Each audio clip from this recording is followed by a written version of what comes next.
And joining us now, of course, she's in her third season as the head coach at UCF. Of course, top 25 of all the national polls. I speak of Coach Bear, Cindy Ball-Malone, joining us here. Coach, how you doing? I'm doing great, Elo. Thanks for having me again. How are you? Doing all right. Unique circumstances. What was it like for you in the fall and now here as you get ready to start the season in preparing your team in these unique settings? Yeah, well, we had to be creative. And I'm sure you've heard from everybody, it's just been different. And, but it's something where there's so many unknowns that you can't have any expectations of like, okay, we planned this and it's definitely going to go through with the week of what it looks like. So I think it's allowed us to be creative. I think for our student athletes, it's created adversity that they've had to go through, and they've gotten stronger, but at the same time, they really value team connection and just the team bonding. And so that's something that we've done in successful ways, whether it be through Zoom or 15 feet social distance, trying to get to know your teammate. So it's been interesting, but we've made it through it, and can't believe we're a week away. It's crazy. What have you learned about yourself through going through this? Because I've talked to a lot of different coaches, and they've said they've learned some things that they wouldn't have thought about even if it wasn't for the circumstances that they're in, that now that they figured they might do this more, certain activities or things like that moving forward. What have you learned about yourself as you've gone through this? And what have you learned about your group? Well, I really like, and I didn't mention this before, but we practiced in pods for quite some time. I don't like that the team is separated, but at the same time, the amount of reps that we got was pretty valuable. And the way we separated the pods, normally when we're doing small groups or individuals in the beginning of fall, we break them up by position. This year we broke them up by a team. So we had two different teams. And so they could essentially, play a full infield, outfield defense if we needed to, or the pitchers could throw to their pods hitters with some defenders. And I really liked that. We were able to focus on a lot of our newcomers coming in and learning our relays and destinations, and just some of our defensive plays and how we run our offense. And so there was a lot of one-on-one. Tiresome for the coaches, but we were practicing quite often. We had a lot of double days. But what I learned through it all was, we did the Nights Unlimited. We've let them play games as often as we could, because they weren't going to get those games. And for the newcomers, for the freshmen, that was really important to us, that they were going to get some game time, so that we could see them before we actually implemented our teaching curriculum. So we played a lot of scrimmages, and we let them, we kind of mimicked the Athletes Unlimited to a T, as far as we had captains, they chose their teams, they chose their lineup, that if they didn't know how to enter somebody correctly, they actually got dinged for it. So they learned the game in a strategy way. And it was neat to have the captains call the coaches and say, hey, so in these scenarios, who do you play in this position when someone was pitching? And why do you move this person to that position? And so that's what I learned, is they got to kind of take ownership in their development and almost the coaching side of things. Yeah, and it's funny, you're not the first coach who've mentioned that used the system from Athletes Unlimited there. That's been a bit popular there. Was there a Kat Osterman that dominated like she did there, which is kind of wild there? And obviously Victoria Haywood, I know a friend of the program, did very well. She'll be back actually for that second season of Athletes Unlimited, just got announced. So that was fun to see there, a little softball in the fall there. And really, I think a lot of coaches picked up on that to help them through practices. Oh yeah, for it, just the intensity that the girls got to see over the summer of how these athletes played, not only for their team but individually. And what was cool is the individual points I mean, it was hard to continue to stay on top if your team didn't win innings. And so they got to know the importance of that. But, and you mentioned a good name in Victoria Hayward, a familiar name is our very first week of captains. One of them actually reached out to her and said, how did you pick your team? Because she was our director of ops. So they had her contact info, and she said, hey, when you're a captain, like, what was your scenario? And I think the information that she gave, and I don't know if I'm giving like the secret information. Whoa. She said, I didn't worry about defense. I worried about my pitching and my hitters. And she said, defense will fall in line, especially if you have the pitchers that you want. And that captain actually went 3-0 that week. So it was pretty cool to see how she took that time to really invest in it. But you would think it was Aaliyah White straight out the gate, and it wasn't. But then she was a captain the last 3 weeks. So Jada Cody was in there a little bit. I believe Gianna was in there once or twice. But it started out with Kira and Shannon. So we did some like little activities and events to get the first two captains. And so it was Kira Klarkowski and Shannon Doherty that started it off.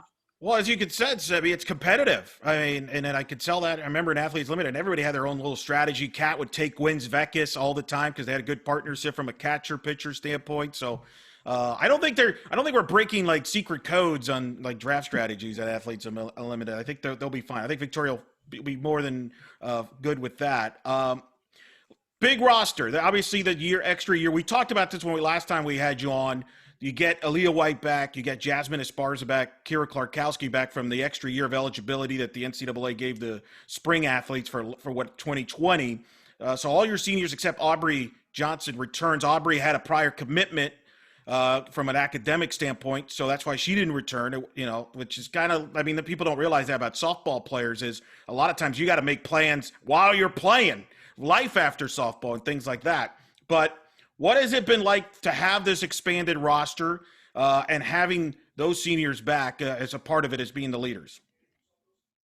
Well, I mean, to be able to return your complete starting lineup is awesome. And what's even more special about it is I couldn't tell you what our starting lineup is for next weekend. And that's because of some of our newcomers. And those returners are just super excited to have even more competition. So just having that maturity, that experience, and I'm even seeing just a even stronger side in leadership from all three of them.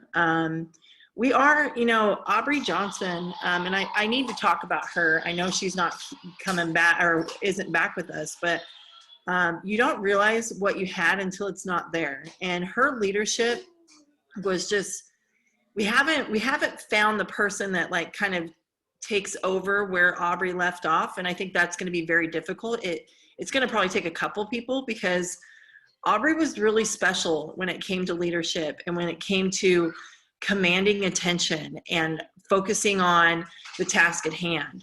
And so as a coach, I mean, there's just days where I'm like, I need Aubrey to tell him, and so that's also something that I've learned is to let our leaders really lead and learn and sometimes make those mistakes as well. So, but having everyone back and then along with our newcomers and we did a little activity in the fall where we had everybody create their starting lineup with, I believe we had 30 at the time.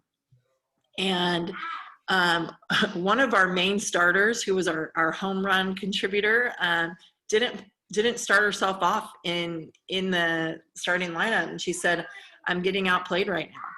And so that's the culture that these girls have allowed the coaches to create, but then also have just embraced. And so that's what's fun to see is everyone come back and those three seniors come back and know like there's no guarantee with what I had last year and who I was last year. It could look different this year. So well, and you mentioned Aubrey. She was that veteran that did whatever you asked her to do, she would do. If you played her at second, she played second. If you moved her to left field, she did whatever you did. And I thought that set a great example for everybody else because you use your bench. You're one of the few, and I kind of told you that I feel like the one positive is from having the expanded roster, because I've talked to coaches there, but like, man, I don't know what, this is kind of new to me.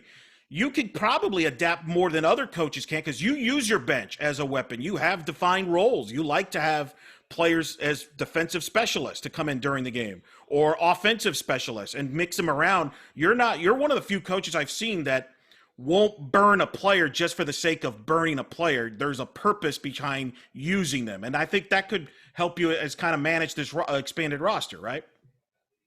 Oh, absolutely. And what's cool too is, you think, well, we have some of these freshmen that could really be impact players, maybe, in the years to come. And should we redshirt them? And, I'd be lying if I didn't say that we didn't talk about that, but those freshmen want to play and they want to be a part of the program. And they even said, this is the best team I've ever been a part of. I want to play. And I know, like, the seniors have told us that you use your roster, and so we know that we'll get our opportunity if we continue to keep working. So it was a cool reminder of, that connection that we have, coaches and players. The team knows what to expect. They know if something's not working or if there's a matchup, we're going to use it, and they like it. And so that's fun. It allows me, like you said, Elo, that's one of my strengths. It allows me to, like, really coach the way I want to coach without having to worry about the emotions behind it.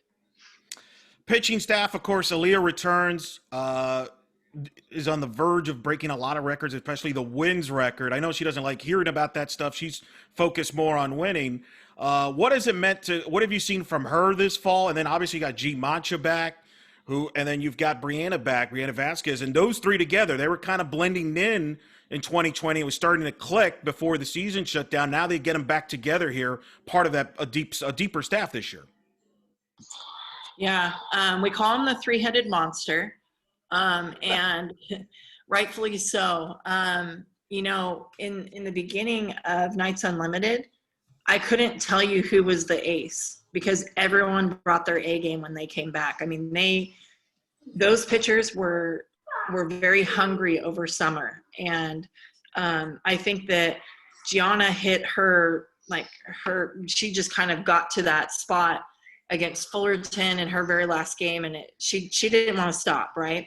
Aaliyah too, she threw very well in California, and I mean, Bree threw well throughout the small season that we had. So it was cool to see how everyone was kind of highlighted in a way during Nights Unlimited. And honestly, what I think that they're going to be most prepared in games because they played so many games against our hitters, and we had to remind them, look, you're a top 25 team. So you're facing top 25 hitters every day. And I mean, some of them had to face the same hitter in like a Shannon Doherty or a Jules Wilson. And to get them out in 12 games, that's hard. I don't care who you are. And so they learned how to play the game at a higher level and really come around and, learn scouting reports and see tendencies and see adjustments. And so I'm really excited for that pitching staff, along with some freshmen that came in, and we have a couple sophomores that also didn't get a ton of playing time last year, but still, I mean, they kind of held them off and in Nights Unlimited as well. Offensively in 2020, you hit 310 as a team. It's shattered a lot of offensive records, runs scored, slugging, on base when the season ended. And what people don't realize is that was with one of the toughest schedules in the country. I think it was like top 10 toughest conference schedule. So it wasn't like you were hitting off, an easy schedule. And an improved 50-point improvement, batting average, 310 in 2020 from your first year in 2019 to 260. I remember when you were brought in, you were named the head coach. People the big thing they talked about was your offense. You were number one batting average when your last year at Boise State, which is kind of funny now looking back because as we'll get, people now realize you're really a pitcher hardcore. Like you were one of the greatest ever in Pacific. You kind of got into coaching as a pitching coach, but you also have now have an offensive philosophy. You've talked about it in NFCA conventions, even spoken to your peers about that. Did that jump, was it quicker than you thought? Was it on schedule what you thought when you first got here as far as with the offensive philosophy and the players kind of clicking? Well, I think that really the offensive mind, I mean, I've been a two-way player. And so that offensive mind really had to come about in Boise. We had to score runs because people were going to score runs. I mean, the ball went a long way. It traveled, and so we had to learn how to win, even if we were going to give up some runs. And so that's kind of where I learned that. But as far as answering your question, it did go quite faster than I expected. And, those numbers that you talk about, those dropped dramatically when we went to California too. We still had great numbers. I mean, I think we talked about this before, but our strikeouts doubled just in that week in California, and we knew they were. We prepared for it. So it would have been interesting to see that season play out with those offensive players. Once we got into, because we faced, I think, every game an All-American pitcher out in California. And so did it happen quicker than I expected? Yes. I think some key transfers came in and helped with that, along with the freshmen. And then, we train every day. We kind of set them up for failure, and they have to learn how to deal with it. And that first year is tough. It's a grind, not only physically, but just emotionally, mentally. We're telling you to hit something where you may not even hit the ball off of one of the machines, the way we have it set up, out of 25 pitches. And I just kept telling them, stick to it, you'll get it. And then when we came back in fall, we had a freshman and a senior hitting off the same machine, and the freshman swinging and missing, and the senior is acting like it's BP. And we have it set up to let's set them up for failure. And the freshman's just like, sweating it and just like, what's going on? I think I can hit the ball. I don't know what's going on. And the senior said, believe me, just keep going. We've been through that too. And so we can swing. We're great hitters, but their mentality is why they are such a great offensive team. They identified, we have our identity. We know what we like to do. We know what we're great at, and we like to use all of our skills. So, I do pinch myself every day during BP because it's really fun to watch. And I try not to let them see my excitement. And the mask is great in that way. They can't see my smile. And I'll be like, it was pretty good today. I think we can get better, because I constantly want them to be hungry. So, with the offensive story of this group and just their buy-in, they want to be that complete team, and they are. And you mentioned some of the new faces that helped was Justine Molina, who came over from Boise State. Second base was kind of like your two-out RBI machine. Hit over 300. It seemed like every RBI she hit was with two outs in the lineup, no matter where you put her in the lineup. And then Georgia Blair had 6 homers, has power to all fields. Really showed power that really a lot of the UCF fans hadn't seen maybe since UCF Hall of Famer Stephanie Betts, who could hit to all fields. Those two made a big contributions. And then Shannon Doherty hit 440 in her freshman year, was chasing Stephanie's freshman record for, games with a consecutive base hit streak. Jada Cody at third base at the corner. All were new faces last year that delivered right away and are back this year. Yeah, it's interesting because I just spoke with Shannon and yesterday, and we talked about setting goals. And you talk about her success last year, and she said, I'd like to set some goals this year. And I thought, well, you're going to be pretty darn good if you didn't set any last year, because what you accomplished was amazing. But what's so awesome about Shannon is she does not look at the stats. All she cares about is, what's the situation? What does my team need me to do? Like, that's her favorite part about the offense.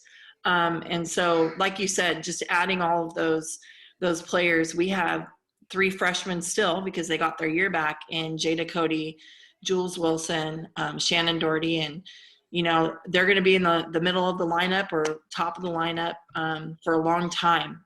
So that's fun to see. And like you said, Justine Molina is that thorn in your side. Just when you think, you got her, you don't. And I would say that even on defense. But I'll tell you this, she's our defender. She can hit. She's our clutch hitter. But the reason why she's so spectacular is because she is our defender. And that's what people want to come and watch when they come to watch us, is what she does out there.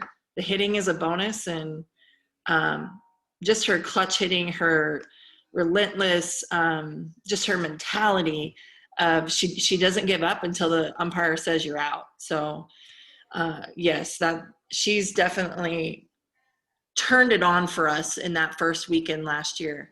Georgia Blair is just special. The power that she has, I love how you talk about her power to all fields. Your observation is just spot on with her. She is, when she's pulling the ball to left side, we kind of say, hey, let's go back to right field. Come on, that's not you. Even though she can hit the ball a mile to the left side, but tough to get out if she's got power, going oppo. I don't know what to throw to her. So love having that. What you're going to see a little bit more of is some additional speed along with Denali Shotpocker. So I'm excited to see how that all works this year, because we've got a transfer in that's got some speed, and a few freshmen that can hit and have speed as well. Yeah, I've noticed. I went through the roster. I don't know. Good luck making the lineup. I looked at the roster. I'm like, well, they're going to start. She's going to start. And then I came up with like 15 starters or 16. Yes. So, yes. And I'm glad you mentioned Jules Wilson. She had 321, could catch, play first, and the outfield. You even played her some in the outfield, and that's kind of the flexibility you're looking for as you try to get creative and get many bats. And then Jazz was having her best year of her career, her night career, hit 321 offensively. She's always been solid with the glove. She's right at the top on fielding percentage for first base and in the infield all-time in program history. But her bat really woke up last year, and I would imagine that's one of the reasons she's excited to be back, because she wants to kind of carry that over to this year. Oh, yeah. And that's one that I would say just the maturity level and her ability to respond now and play, recover, play. It's so exciting to see. So I'm really going to love just looking forward to her approach at the plate, because she's getting it, and even if she takes a swing and just misses, she comes in, and maybe in my first year here, it would have been a different response. And now it's like she comes in with a smile and she's like, I'm right on it. And that's what you need to have, because there is so much failure in the game. And we didn't even mention Carissa Ornelas. I mean, I call her Quiet Thunder, and it's for a reason, but pitchers don't want to throw to her either. And she's one of those little clutch hitters that has the 2-strike hits and the 2-out hits as well. So yeah, I may have to pull out of a hat every once in a while. It's a good problem to have. But you're right. Carissa hit 387, slugged 500. And that was huge, because I remember going into last year, fans had questions, well, who takes over for Cassidy Brewer, and that production she had behind the plate and at the plate, and Carissa did it on both sides of that. So that was huge credit to her on that. She's a big weapon behind the plate. And as I mentioned, you have Jules, who could also back her up as a play catcher as well. And then outfield, you get Kira Klarkowski back, who's one of the great defending center fielders in the program history. She's like 2 assists away from the all-time record for an outfielder assist defensively. That shows off her arm, but she brings more to the table than that, doesn't she? She does. As far as leadership, I don't know if I've ever been a part of somebody that has just the feel, the maturity, and she makes me feel like she's my leader. It's just amazing. I mean, we use proactive coaching, and a gentleman named Rob Miller comes in and speaks with us, and this year we had to do it via Zoom. But she wrote a letter to the team. And when you see somebody that does something for a living get blown away by something, you're like, okay, this one's pretty special. But what's so exciting for Kira is she's got leaders around her this year that have experience, and so she gets to just play a little bit. And I'm loving seeing her enjoy that and not be such a a worker and a concentrator and an analyst. She's analyzing things sometimes because she's trying to be that leader that we need. But one of the best outfielders I've seen and coached. I would put her up against anybody in the nation or world. That's Wow. And I've been around some great ones, and just the athleticism of that individual. Holy cow! So excited to see her be able to play and not have to be our only leader or our captain, kind of managing things. So. And you also have Denali Shotpacher, who could play all three outfield positions. And I'll never forget that Michigan game. She won that game, got on base, caused havoc on the base pads, and scored the winning run on the wild pitch with her instincts. Just a tremendous talent who you could plug in at any outfield position and not miss a beat, and hit her anywhere in the lineup, top, bottom of the lineup, and do what get on base and get big hits for you. Oh yeah, it's been fun to see her as well this year. She graduated last year, so the major that she had, it required a lot of time out of her, and so she'd miss at least 2 team practices a week, and she'd make it up on her own time. But she was that good, missing that much practice. So we've had Denali full time this year, and I love it. Again, another voice. And leader by example, one of the hardest workers and the most competitive person, I swear. So it's fun to see what she does, and she is sharpening up her game and adding a little power to it too. So it's been fun to watch her compete, especially with some of our power hitters. Who are some of the new faces on the team that you think could contribute and really add on to this team, either be offensively, defensively, or pitching? Who are some of the new faces that the Knight fans should certainly keep an eye on as they watch, that could serve and help out, just like the new faces a year ago did? Yeah. Well, I'll have to go with Grace Jewell, a freshman pitcher from Virginia. She is a power pitcher, a little different from the other 3 that got most of our innings last year. So we've really worked her try to get her into that starting rotation, at least in our scrimmages, so that she understands what it looks like, what it feels like, and what's required of her.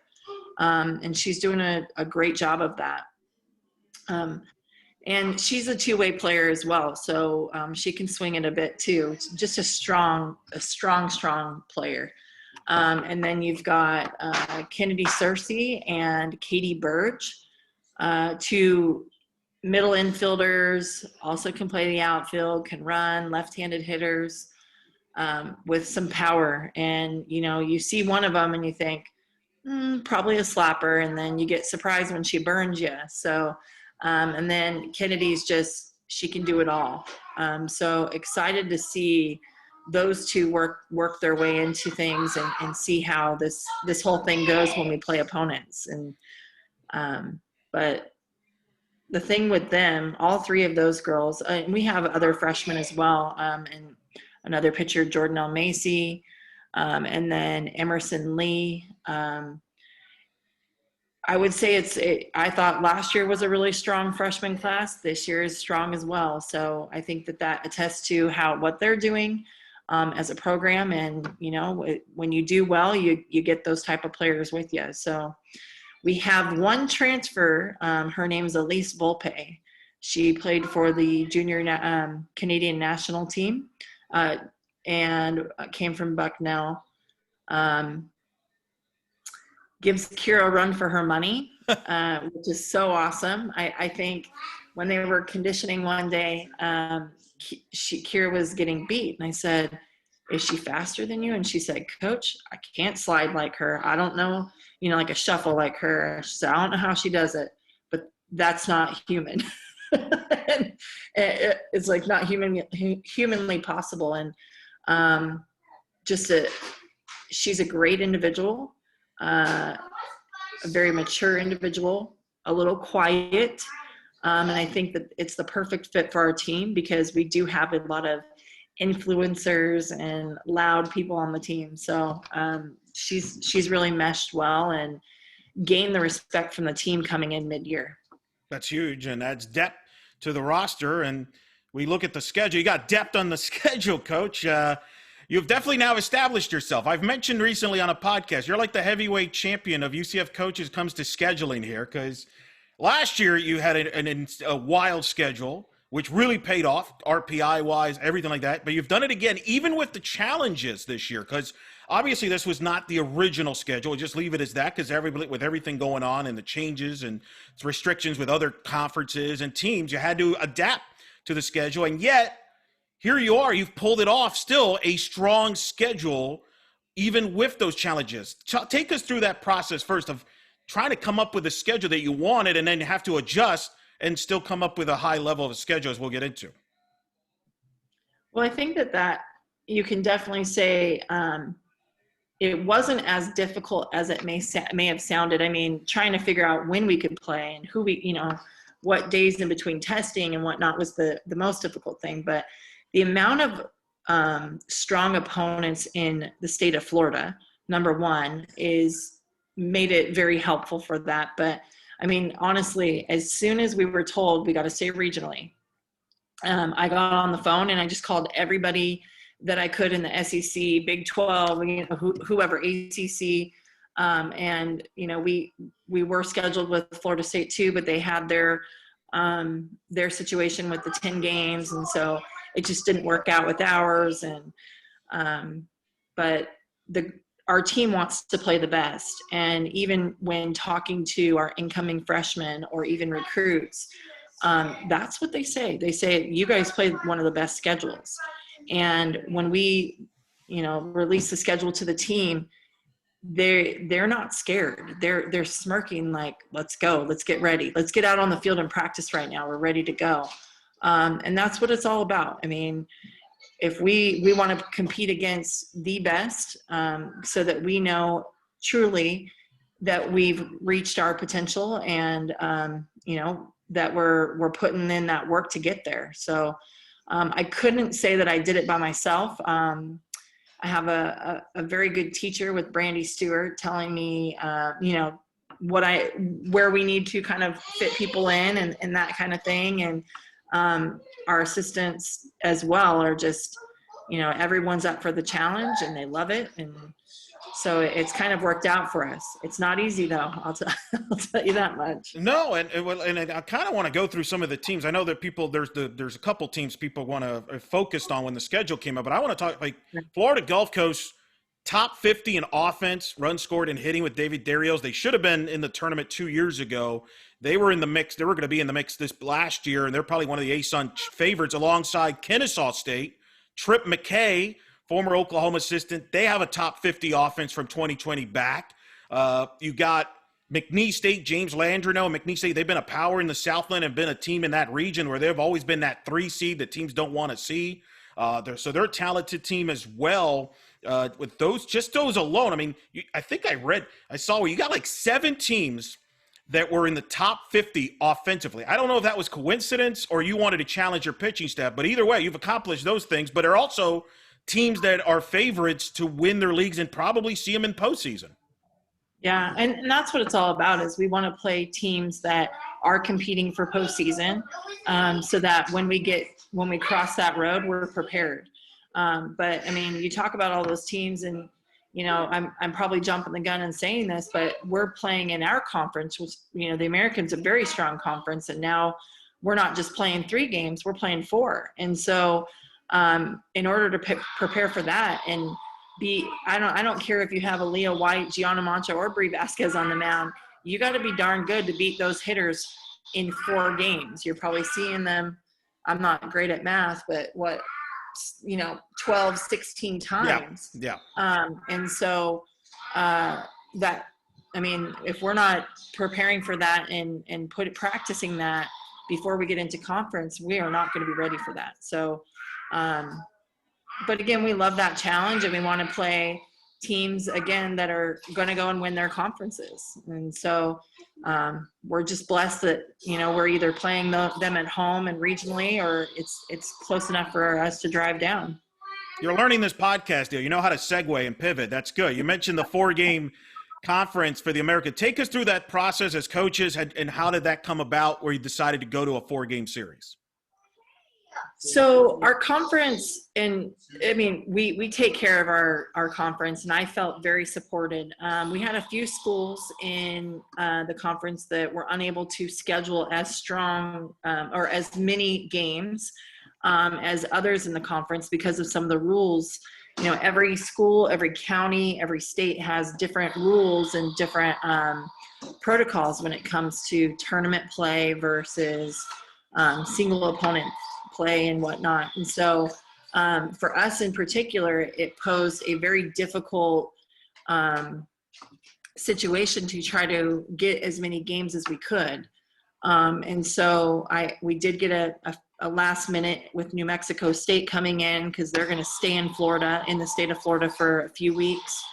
So that happened, but those additional 6 games really helped us. So you're looking at, like, I think we added 10 games as soon as they made that decision, along with that series and maybe the Arizona edition. So it's just a matter of helping us out, getting our games in, and just the experience for the student athletes too. You know, we're bringing these seniors back. Well, we got to get them games then. And you got to think too, with everything COVID, that we might have some postponed games or canceled games. So just getting as many games on the schedule, as many strong games on the schedule as we could. And that's kind of where that ruling went in, and everyone supported it for some of the schools that couldn't find those extra opponents.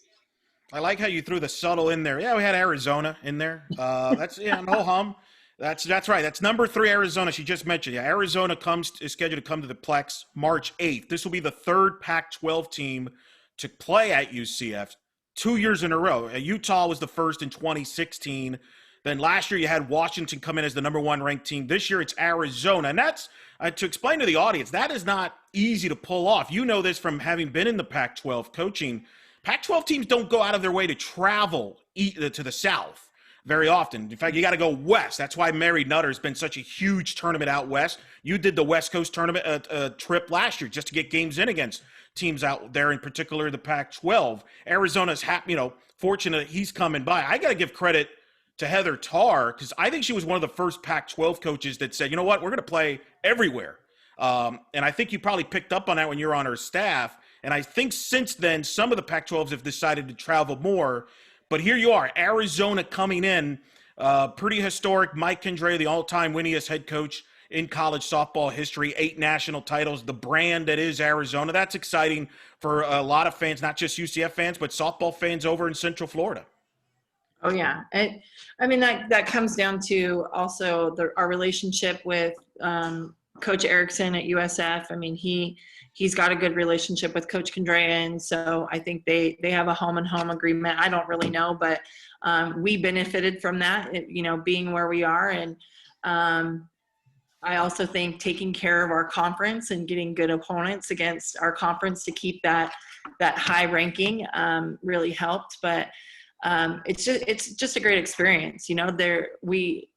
Had we not had them come in, our team may never play them, in all of their 4 years, if the way some things work out. So we do like to, go to the West Coast, like you said, and get those opportunities to play teams that we don't usually get to play. And that's what it's all about, is playing those teams that are traditionally in the World Series, because that's where we want to see ourselves. And unless you play against them and learn how to beat them, you're not going to get there. So it's fun to be able to host them and compete against them, and just for the game, the sport, our community, and hopefully with the amount of fans we're allowed to have, it's going to be a great crowd. But also the ESPN Plus, and it'll be a great time for us to be able to have that opportunity on